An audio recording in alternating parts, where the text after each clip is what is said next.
want to start by going back to like NYU. So during that time, you were learning, you were launching startups. Personally, myself, I learned by doing. If I just listened to other people, I would have probably gotten further faster, but I'm a big fan of that firsthand experience. Talk to me about those early endeavors and what you learned from each. Yeah, sure. I actually went to school in Philly at Penn at Wharton. So no NYU, but I did take gap years in New York City. That's how I got started in the restaurant industry. So before I actually attended college, I was working for restaurants during my gap years to make tuition. For what I did was I saw a niche that was necessary in the Asian food and beverage space, where restaurateurs in the Asian food and beverage space typically focused on Chinese or Asian clienteles only, and they never expanded that market size. And that's shown by their menu being in Chinese. The servers only spoke Chinese, and only in Chinatown or Queens, New York at the time. So my job was to go into restaurant space, pitch them about setting up their online social media, setting up their first website, using menu items that creating an English version of their menu. So that's what I did to get into the F&B space. I had no idea I was going to be in the F&B space for a long time. I thought that I'll be helping these restaurateurs, small business owners, clinics, law firms to expand their market size and create their offering for the entire population rather than a sector of a population.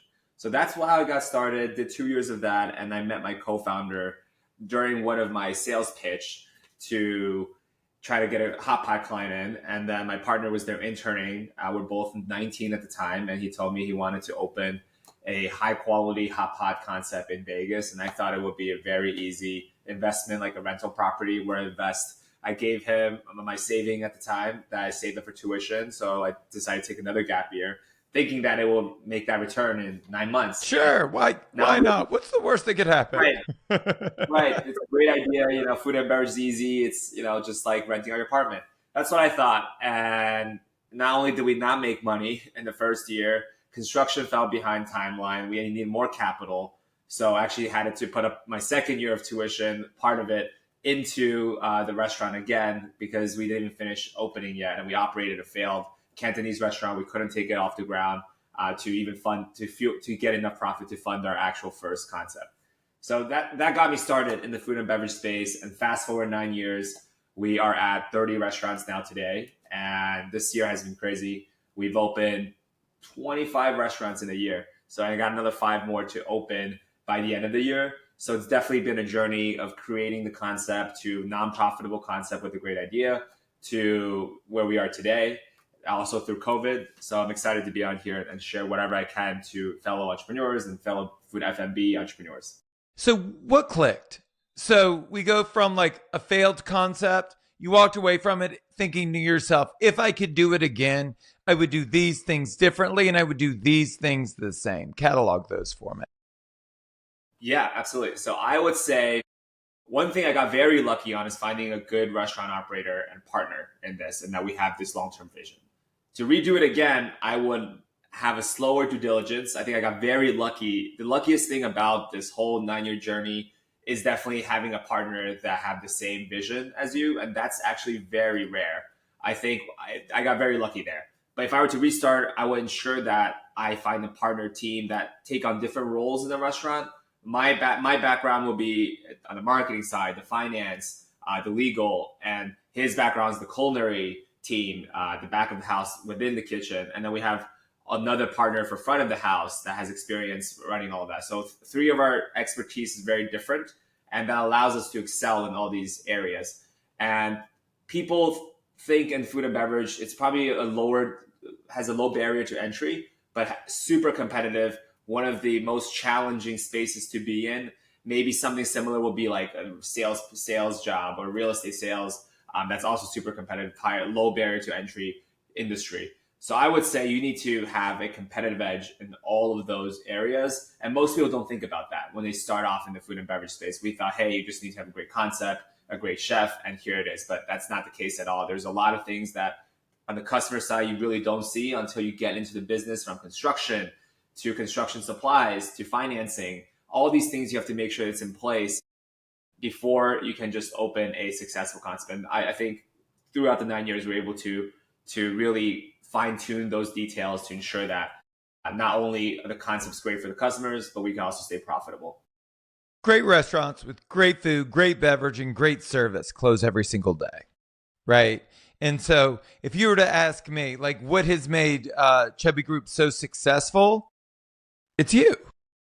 Like you said, like, you deal with finance, you're dealing with infrastructure, both operational and organizational, and you're dealing with marketing. And when you look at most restaurant groups or single unit restaurants, there is no David there, right? So instead of like one person managing these other three things that are so essential, they just go undone. So absolutely, talk to me about your role in the company and the ROI that the company gets from you doing your job.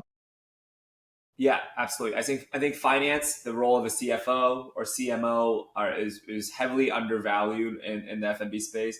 Of course, I would say maybe it's 20% of the whole effort. Of course, you need to have a concept that people love. At the core, creating that experience is the most important thing. After you create that experience, and through our journey, we've seen this. We had a great concept starting off with the Chubby Cattle Hot Pot in Vegas, our first location. People loved it, but we had no idea how to control food costs. We had no idea how to control labor costs at the time. So even though we had great feedback, which is the core, I would say, if anything, you want to make sure your concept is amazing. People are coming back for it. Then the rest we can fine tune and figure out. But most people think it's only the food concept. So I would say after we figured out that food is liked by the people, we figured out how can we then better align our payroll schedule, better do our staffing schedule, and how can we ensure that it's more efficient in the kitchen and it's also more efficient outside? How can we use automation? We use robotic servers to assist our servers so they can stay on the table to improve the customer experience, but also to lower cost. How can we scale and also get more cost saving on the supply chain side? Those are the things that most F&B entrepreneurs don't think about, especially if you only have one unit. But that's how you get from 1 unit to 10 units and 10 units to 30 and 100 as we move forward. So it's a lot more than just thinking about how to create something great in one kitchen and how to build this entire ecosystem. You couldn't be more right. So what you're talking about specifically, to distill it down, is unit economics. So I would say conventional wisdom in our industry is that if you're not making money in one, you should open two. And then somehow, magically, you'll make money. Or like, this thing doesn't really make money until I have 5 units. But not really. You just have 5 units that don't make money because they all have the same identical unit economics. When you guys took a hard look at that, we'll say, successful restaurant that was a failing restaurant business, like, what were the levers? Obviously, you looked at COGS, you looked at labor, you had to look at pricing. How did you rework this thing that was on the surface very good and then make it really successful? Yeah, absolutely. So I think when you look at the financials, you have to look at what are things that you can scale down, right? Labor costs is probably you're not able to scale down labor costs unless you have a lot of labor costs on the management level. Labor cost is not something that you scale down in one unit economic, but food cost is something that you can scale down as you increase your purchasing size. For us at Chubby Group, we actually, since COVID, we buy the cattle directly from the ranch instead of going to a third-party vendor because we use all parts of the cow. So you figure out unique, interesting ways. For us, supply chain is a huge strength of ours. It was a huge problem for us during COVID, and that we turned that into a core offering of us. Our Wagyu was more affordable than you going to Costco to buy the Wagyu per ounce. So we're offering our customers an experience where they eat amazing steak at lower than what they would get on a retail at a supermarket. So that's why there's a value for them. Food cost is something that I think we can lower down. Also, when you sign leases, as you get bigger, you're signing better lease deals. Those things you can get better. Your return on your investment can potentially improve with tenant allowances. That's something that you can get better when you scale. But yes, you're right. At the core, the payroll cost on labor costs of individual level, it won't scale that way. Unless a lot of people think of the case study of Starbucks when you have, they weren't profitable until 15 units, until they have enough scale and also brand awareness. That's true for certain types of restaurants. Seen that, but for us, we've scaled profitability throughout the time, and it wasn't like, hey, we weren't profitable. Let's open 5 more. It was very bootstrapped. We focused on how the margins are thin in the F&B space already, and we figure out how can we deliver this experience to the customers that they find valuable, that's above their expectation, but at the same time ensure that we have that profitability, especially in a full service restaurant. It's also really hard to save your way to success, and so marketing, I'm sure, played a huge role in the first location and in the subsequent 2 and 3 locations. Talk to me about what worked in that first location and which you've scaled out as a result.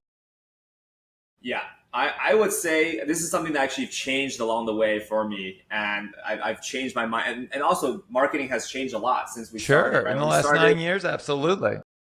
Yeah, well, we started a lot of press. A lot of people are on websites more often and doing TV ads and just organic TV collaboration, inviting the press to come, all the way to doing more creators. Now everyone's on TikTok, on Instagram, so we work with creators as well. Those are key components.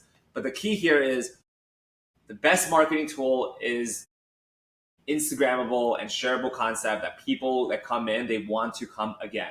And that is the best thing in your marketing. So your product at the end of the day is the best tool you have for your marketing.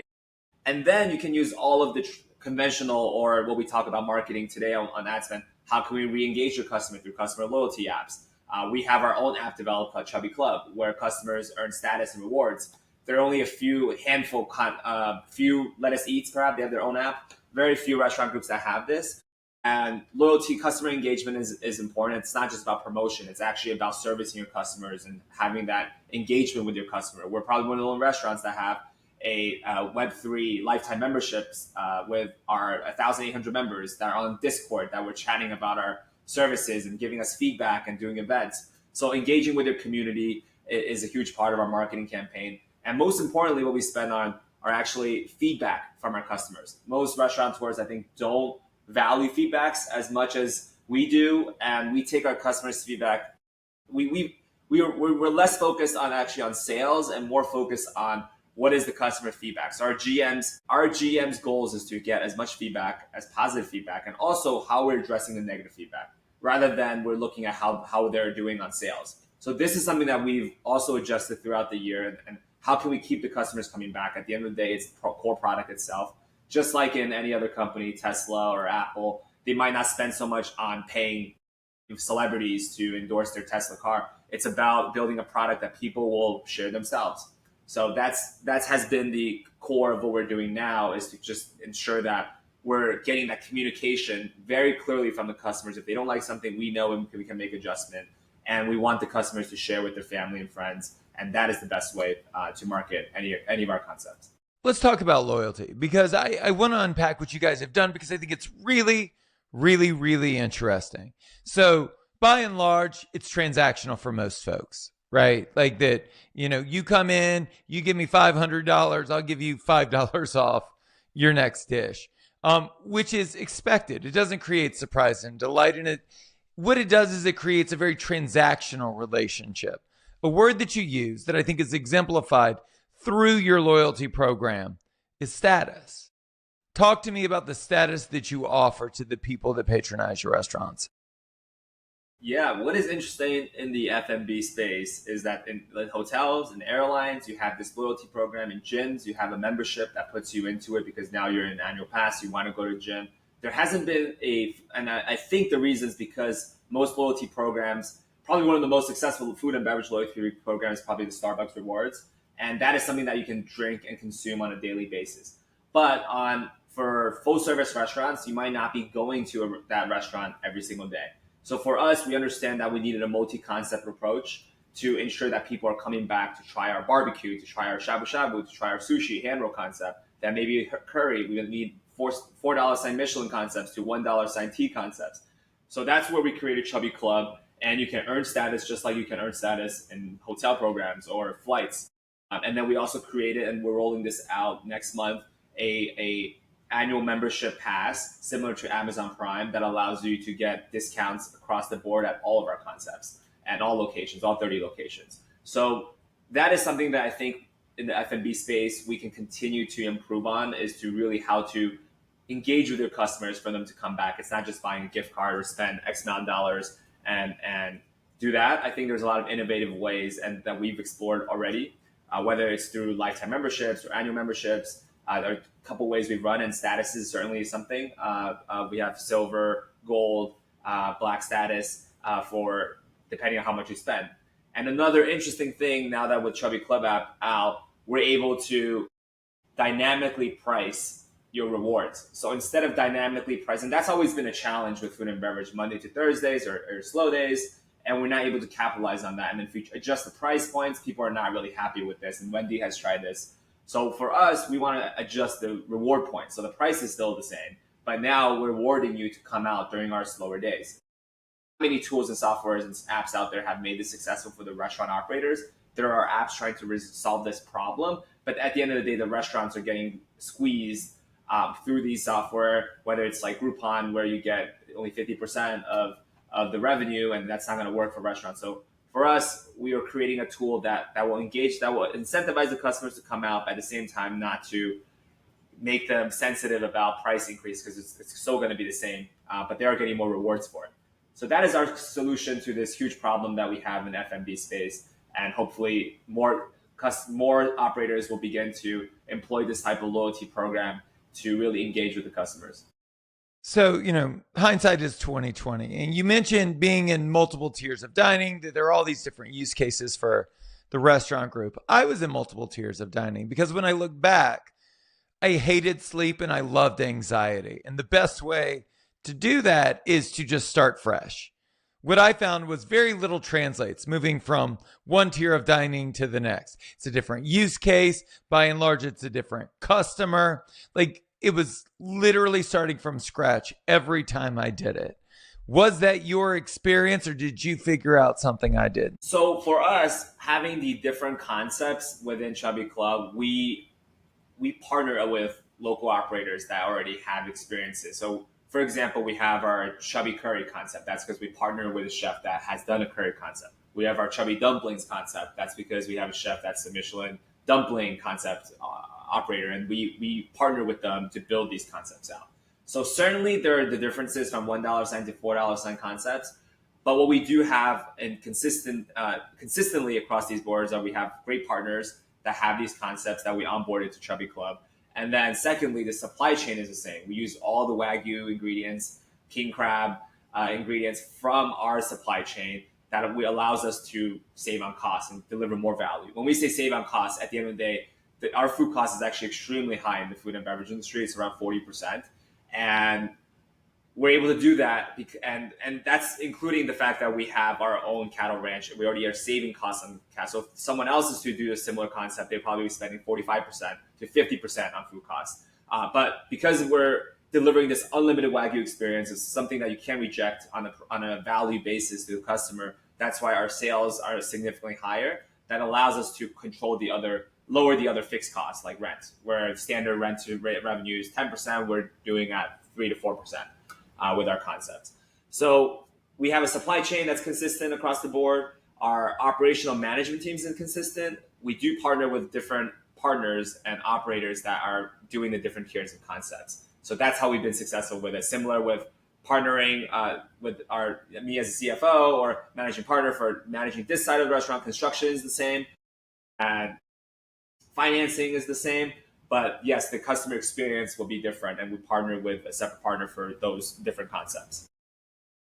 Part of me wonders if anyone's listened to like the last 20 minutes, because they're still focused on the fact that you were like, so this year we opened 20 restaurants and I'm going to open 5 more by the end of the year.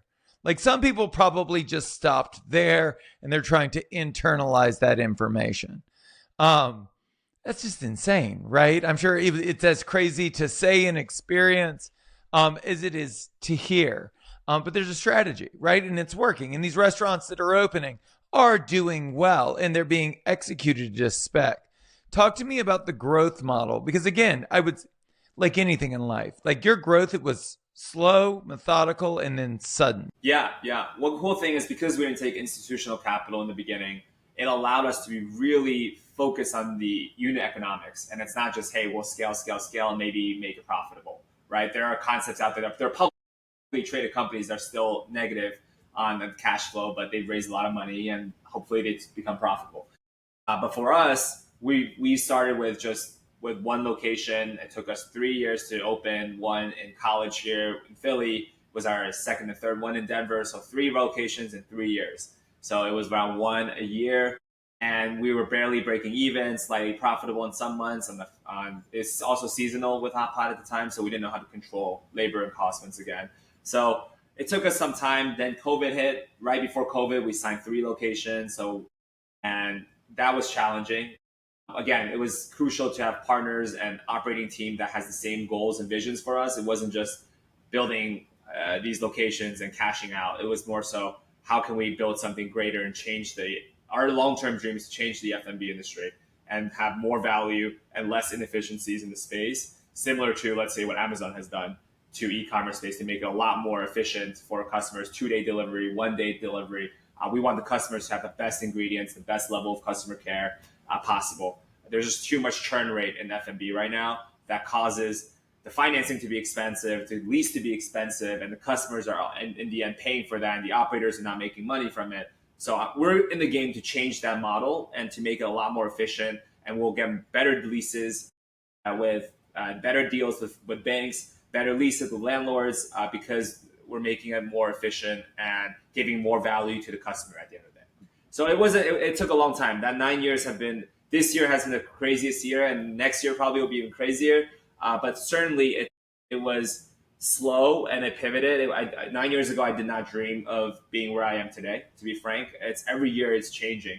2 years ago with COVID, it's like, wow, if we can just open up the 6 locations, it'll be phenomenal. After COVID, when it bloomed, the market was fantastic. And we're like, wow, we can maybe sign 15 locations. That would be amazing. And somehow we ended up with 30 locations this year. The growth has been phenomenal for sure. And to other food and beverage operators out there, I don't think they have to visualize, hey, I have to build 15, 30 right away. It's more so, how can you build a concept that people really love? And then you can figure out the scale. What about go to market? So I would assume, you're in a bunch of different markets at this point. Some you are deeply familiar with, some that you are not. Some that are deeply familiar with like a hot pot concept, and some that have never heard of it. So it's not just about opening the locations and not having them fall in on themselves. It's also about creating brand awareness. What have you learned about go to market over the last, let's call it 12 months? Sure. I think we do use a lot of tools out there that allow us to see when you go to individual locations, is this the lookalike demographic? There are a lot of AI tools out there that an operator can choose. And then secondly, to verify yourself in person, because there is some margin of error when you use these tools. And then you go see the location, see nearby traffic, to see nearby competitors, not competitors, or lookalike customers, where your customers will go to. For us, it would be steakhouses. If there are steakhouses around there will be people that enjoy a barbecue, right? So we look at a couple of different things. We look at the lookalike demographics. We look at competitors research or complementary spots demographic, and see how we can be in that market. And then thirdly, one of our interesting ways, we actually work with local operators and partners. So when we go to a market like, for example, Houston or Hawaii or Florida, we actually look for partners that have experience in that state, because every state's like almost a little country. Yeah, for and that's sure. Interesting in the US, the permitting is different, the alcohol license is different, the labor laws are different in some sense. So we work with partners that already have a team there, and we will supply them with our brand, we supply them with our supply chain, we give them our customer base, and we partner up with them like a joint venture. And that's what we've seen to be successful over the past 12 months or over the past few years, are to partner with these, especially Middle America, where we don't have resources. Rather than sending our team in, now we just send our team in to train the partners team that's already existing out there, which seems to be a much more reliable model than us going to a new city and building our new team there without understanding of the market. So that's something that we've seen to be successful, is to actually partner with these successful and experienced operators. It's like a pseudo Chick-fil-A model, right? Yeah, in a way, it's not a franchise. It's a joint venture where we invest in and control the locations. But we do work with these partners, and they have sometimes a majority equity stake where we have controlling stake. So Really? it's a win for them. Yeah, it's a win for them, and we want to make sure they're incentivized to do so. And they can always roll their equity into the holding company as we scale as well. So because we have also, like we talked about earlier, multiple concepts, for these operators, if they operate our concepts well, they can take on our other concepts that we're doing well as well in their region. Did you have a muse when you were putting all of this together? Was there a company that you looked to that said, if we operate like that, maybe we'll be successful like they are? Yeah, I would say in the US there hasn't been, especially in the Asian food space. And we talked to VCs and PE, and even in this year, they're worried that, hey, you guys are building different concepts, which has never been seen before, never been done before, outside of maybe Lettuce Eats and Darden Restaurants. They have a couple of different concepts. They're Sure. Yum brands, but they have like even McDonald's only just mainly focused on McDonald's. So it's definitely something different, and it's something that we have to prove ourselves. So even though we have 30 restaurants doing over 200 million in annualized sales, we still have to prove our concept of the multi-concept approach of also of concept that focuses our own supply chain, which no restaurants have really done. Even on the scale of the top 10, let's say restaurant groups, they don't build their own supply chain of cattles. You know, they see that there's executional risk on there. So certainly it's something that we are the quote unquote visionary in building this space, and we're still the first mover on this vertically and horizontally integrated restaurant group. Well, and that's how I feel about your loyalty app, right? It's you guys were sitting around with each other saying, listen, we could probably cobble together something that kind of works the way we want it to using 12 disparate softwares and then white labeling. But instead of that, let's spend 100x the amount of money and build our own that people may or may not like. That no different than supply chain. You guys have made massive financial bets. What goes into that process? How do you decide what is an opportunity, what is a distraction, what is a reasonable investment versus, what is just a time and money suck?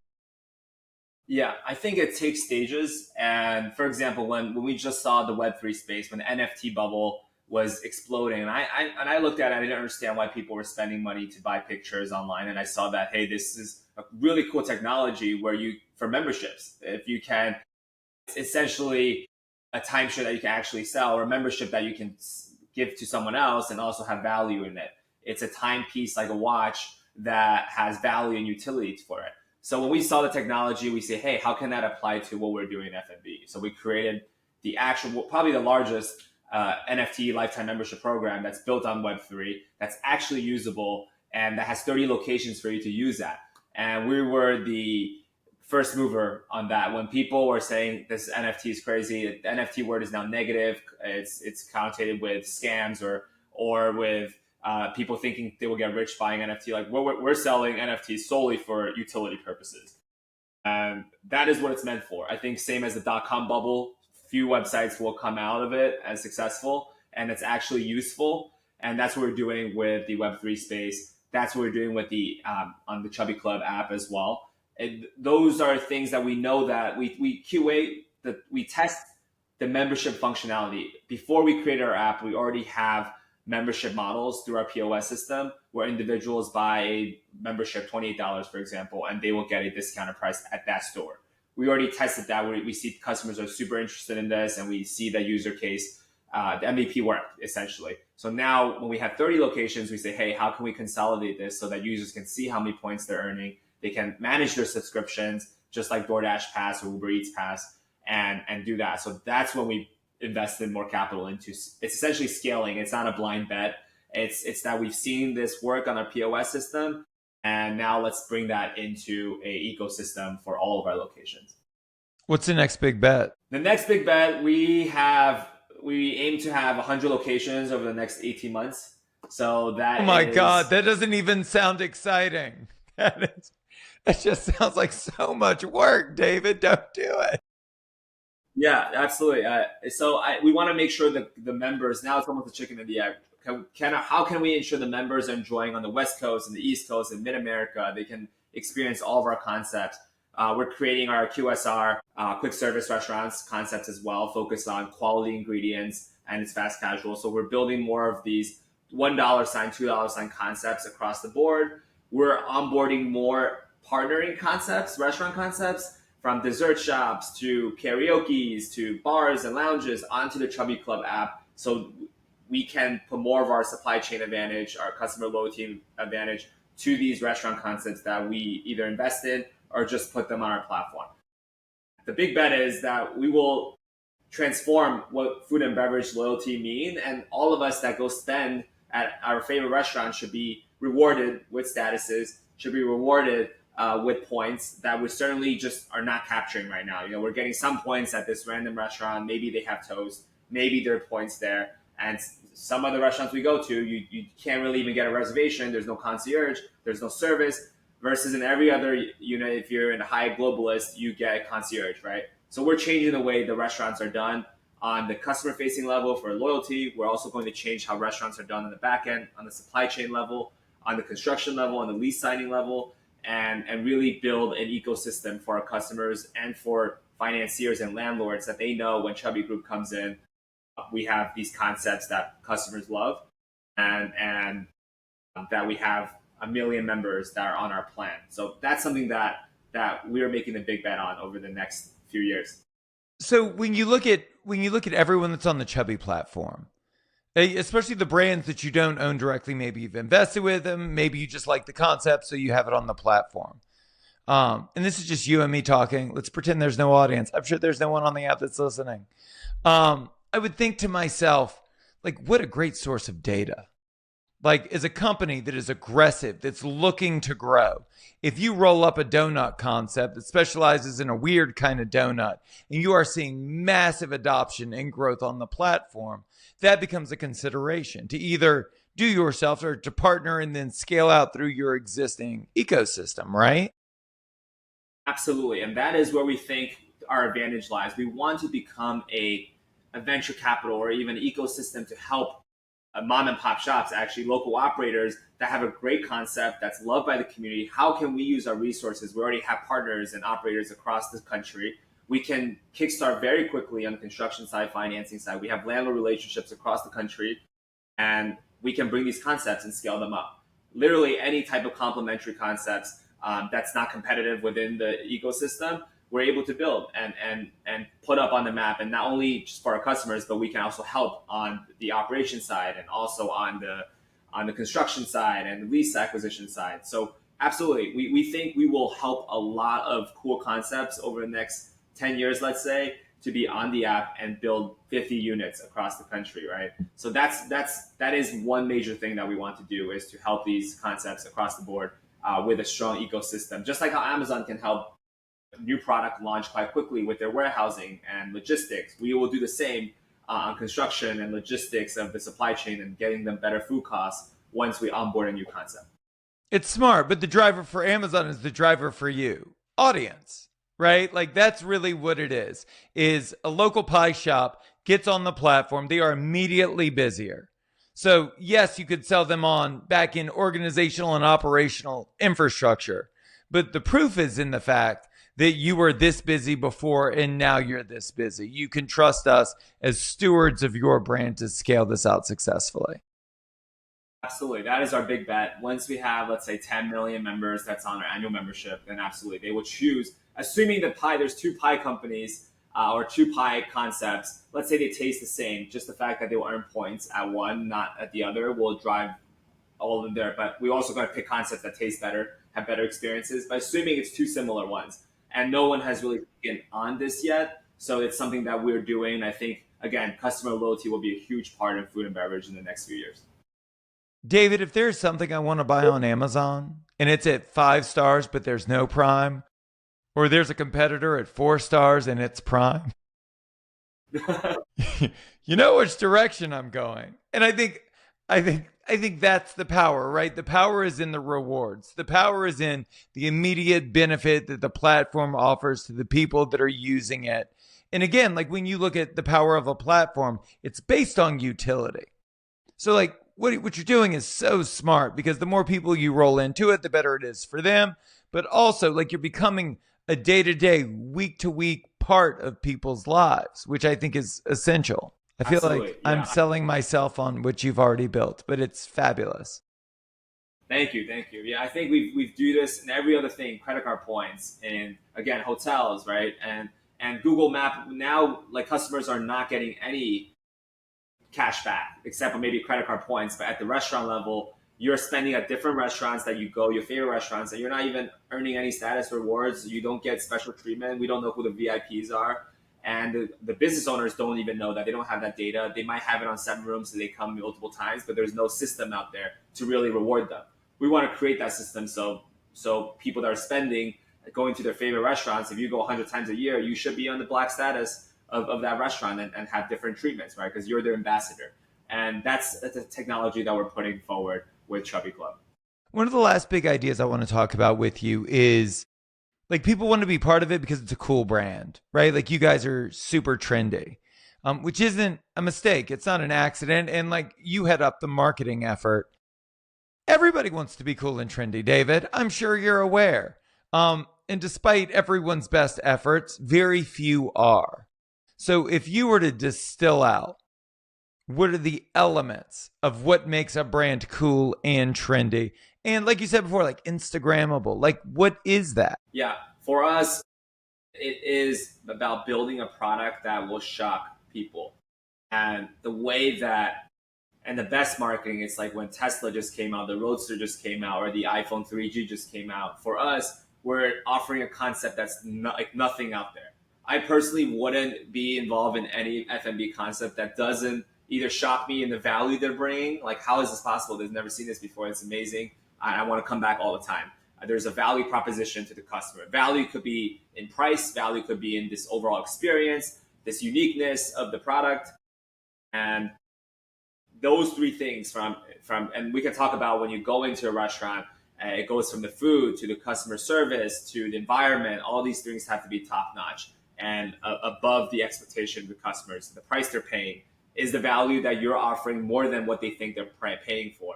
That is when you see a huge, no matter how well you do your marketing on paid ads, all this, it won't make a difference on the long term unless your product is phenomenal. And we've seen that. Like, we can push marketing and invite all of the creators and all the marketing channels to your concept. Yes, it will be popular for 2-3 months because people want to try it for the first time, but they won't come back unless those factors, the product itself is amazing. Just like now the iPhone is so ingrained in you, people renew all the time because this is now what you're sticky on, right? But in the beginning, the product has to be phenomenal. And for us, at the end of the day, there's a huge difference of a concept that just the customers love, and we listen to our customers truly, and without any denial or bias. Like, no, the customer doesn't know. Like, we will listen to the customers because they're spending. Customers is truly always right because they're voicing it with their wallet, and if they're coming back again and again, we don't need to spend anything on marketing other than engagement with our customers and customer loyalty program, rather than getting more people in the door, and they're not going to come. They won't be a returning customer. So again, the focus is really about building a product that is irrevocably amazing, especially the food and beverage space where it's super competitive. You need to make sure that the concept is loved by the people. And then you have all the tools to lower costs. You have economy of scale. But if you don't have that of a concept, it's going to be very challenging to scale. And you're just going to have more and more headache as you scale if it's not profitable and the customers don't enjoy it as much. And it's just a hype in the beginning and it doesn't stay with the market. Your customer retention and frequency strategy is your new customer acquisition strategy. It's really smart. Absolutely. Instead of paying for third-party ads, and we've done that as well, right? Paying for social media ads to get more customers. Your best and most cost-effective customer acquisition is referral. If the person comes back and again, even at a lower margin, they're inviting their new friends. Today, they're bringing their lover. Next day, they're bringing their family. They bring their kids. And that is definitely the best marketing strategy for them to bring someone and experience this hopefully amazing concept, and that they want to bring more people. And that is the biggest difference for us over the years to see is the difference between a concept that we thought would be amazing. Because sometimes this happens all the time. You're biased. You think that something will be great. And this is with any entrepreneur. It's not just the food and beverage. You think a product has this product market fit, but it really doesn't. And rather than spending all the marketing dollars to try to get people to come, you should probably adjust your product. And that is something that I've learned with my team across is if in 6 months we spent ad budget and people came and tried and there's the sales not picking up, there's something that's not there. Especially in today's age where there's social media, good concepts get out there really quickly. This is not the 2000s or 90s where, yeah, it takes word of mouth, it takes 6 months to build up. Now it's like in 3 months, we know if the pricing doesn't fit, the product doesn't fit in the market, we got to make adjustments. What should we steal from you? We've covered a lot. And for most of the people on the call, they're not going to be building a NFT based loyalty app. But there are ideas and there are tactics and there are strategies that you implement that we could all implement. What should we steal from you? I think number one tip I would get out there is feedback. And this is something that we talk a lot with our entire team and we focus so much about is customer feedback, whether that's private customer feedback or public customer feedback on Google and Yelp. Most people, most restaurants, and by the way, we have an ad agency within our restaurant group. That's how it got started, and it got acquired by the restaurant group. And we see a lot of successful and unsuccessful restaurants. And the key here, again, it's the customer feedback. And you can really tell if the restaurant's going to be successful or not just by the Google review and Yelp review. And people, and I totally understand from the restaurant operator side,